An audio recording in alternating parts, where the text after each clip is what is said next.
Everyone, ಎಲ್ಲರಿಗೂ ಯುಗಾದಿ ಹಬ್ಬದ ಶುಭಾಶಯಗಳು ಹಾಗೆ ಹೊಸ ವರ್ಷದ ಶುಭಾಶಯಗಳು.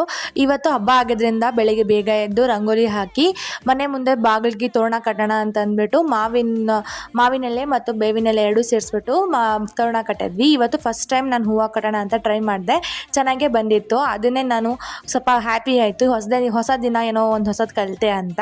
ಅದಾದಮೇಲೆ ಎಣ್ಣೆ ಸ್ನಾನ ಮಾಡಬೇಕಿತ್ತು, ಹಾಗಾಗಿ ಎಣ್ಣೆ ಸ್ನಾನ ಮಾಡಿದ್ವಿ. ನಾವು ನೀರಿಗೆ ಬೇವಿನ ಸೊಪ್ಪು ಹಾಕ್ಕೊಂಡು ಸ್ನಾನ ಮಾಡ್ತಾರೆ.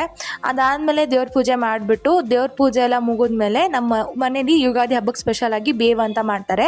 ಈ ಥರ ಕಡಲೆಪಪ್ಪು ನಮ್ಮ ಮನೆ ಕಡೆ ಪುಟಾಣಿ ಅಂತ ಹೇಳ್ತೀವಿ. ಈ ಪುಟಾಣಿನ ಮಿಕ್ಸಿ ಮಾಡಿಕೊಂಡು ಹಾಗೆ ಬೆಲ್ಲನ ಮಿಕ್ಸ್ ಮಾಡ್ಕೋಬೇಕು.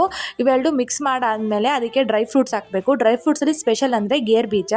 ಈ ಬೀಜ ತಿಂದರೆ ಈ ಡ್ರೈ ಫ್ರೂಟ್ನ ತಿಂದರೆ ಬಾಯೆಲ್ಲ ಹುಣ್ಣಾಗಲ್ಲ ಅಂತ ಹೇಳ್ತಾರೆ, ಇವನ್ ಹುಣ್ಣಾಗಿದ್ರೂ ಹೋಗುತ್ತೆ ಅಂತ. ಹಾಗಾಗಿ ಇದನ್ನು ಸ್ಪೆಷಲಾಗಿ ಯೂಸ್ ಮಾಡ್ತೀವಿ.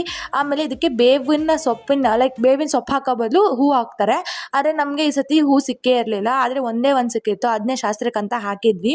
ಅದಕ್ಕೆ ನಮ್ಮಮ್ಮ ಅದೊಂದೇ ಒಂದು ಹೂ ಆದರೂ ಸಿಕ್ಕಿದೆಯಲ್ಲ ಅಟ್ಲೀಸ್ಟ್ ಶಾಸ್ತ್ರಕ್ಕೆ ಅಂದ್ಬಿಟ್ಟು ಹಾಕಿದ್ರು. ಆಮೇಲೆ ಹಬ್ಬದ ಸ್ಪೆಷಲ್ ಒಬ್ಬಟ್ಟು ಅಂದರೆ ಅದು ಯಾವಾಗಲೂ ಎತ್ತಾಕೋವಾಗ ಹರಿದೋಗುತ್ತಲ್ವ, ಅದಕ್ಕೆ ಈ ಥರ ಎತ್ತು ಹಾಕಿದ್ರೆ ಒಬ್ಬಟ್ಟು ಹರಿದೋಗಲ್ಲ ಅಂತ ಅಂದ್ಬಿಟ್ಟು ನಮ್ಮಮ್ಮ ತೋರಿಸ್ತಾ ಇದ್ರು ಇಲ್ಲಿಗೆ. ಸೊ ಹಾಗಾಗಿ ಒಬ್ಬಟ್ಟು ಮಾಡಿದ್ರು. ಅದಾದಮೇಲೆ ನಮ್ಮೂರ ಕಡೆ ಇದನ್ನು ಉಕ್ಕುರ್ಕೆ ಚಪಾತಿ ಅಂತ ಕರಿತೀವಿ, ಆದರೆ ಇದಕ್ಕೆ ಬಿಡಿ ಒಬ್ಬಟ್ಟು ಅಂತದ್ದು ಕರೀತಾರೆ. ಅದನ್ನು ನಮ್ಮಮ್ಮ ಮಾಡಿದ್ರು ಇವತ್ತು ಹಬ್ಬಕ್ಕೆ. ಇದು ಸ್ವಲ್ಪ ಸ್ವೀಟ್ ಅಲ್ಲ, ಇದು ನಾರ್ಮಲ್ ಚಪಾತಿ ಥರ ಇರುತ್ತೆ. ನನಗೇನು ಹ್ಯಾಬಿಟ್ ಅಂದರೆ ಹಬ್ಬದ ದಿನ ಅಕ್ಕಪಕ್ಕ ಮನೆಯಲ್ಲ ಏನೇನು ರಂಗೋಲಿ ಹಾಕಿದ್ದಾರೆ ಅಂತ ನೋಡೋಕೆ ಇಷ್ಟ. ಹಾಗಾಗಿ ಹೋಗಿ ನಾನು ಅವ್ರದ್ದೆಲ್ಲ ರಂಗೋಲಿ ನೋಡ್ಕೊಂಡು ಬಂದೆ. ಆಮೇಲೆ ಒಂದು ರೀಲ್ಸ್ ಮಾಡೋಣ ಅಂತ ಅಂದ್ಬಿಟ್ಟು ನಮ್ಮ ತಂಗಿ ಅವ್ರ ಫ್ರೆಂಡ್ಸನ್ನ ಸೇರ್ಕೊಂಡು ಒಂದು ರೀಲ್ಸ್ ಮಾಡಿ ಇವತ್ತಿನ ಡೇನ ಎಂಡ್ ಮಾಡಿದೆ. ನಿಮ್ಗೆ ಇಷ್ಟ ಆಗಿರೋ ಲೈಕ್ ಮಾಡಿ, ಶೇರ್ ಮಾಡಿ ಮತ್ತು ಸಬ್ಸ್ಕ್ರೈಬ್ ಮಾಡಿ. Thank you everyone for